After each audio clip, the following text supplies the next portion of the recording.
Hello, আসসালামু আলাইকুম viewers. সবাই কেমন আছেন? আমি চলে এলাম একটি খুব প্রচলিত ভর্তা নিয়ে, আর সেটি হলো কাঁঠাল বিচির ভর্তা।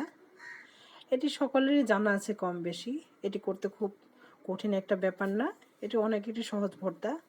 প্রথমে কাঁঠাল বিচির খোসা ছাড়িয়ে তাকে সিদ্ধ করে নিতে হবে এবং ভালো করে শুকনো মরিচ তেলে ভেজে, পেঁয়াজ রসুন ভালোভাবে ভেজে তারপরে এটি পাটায় বেটে খুব সুন্দরভাবে পরিমাণ মতো লবণ ও সরিষার তেল দিয়ে মেখে মেখে ব্যাস তৈরি হয়ে গেল কাঁঠাল বিচির ভর্তা।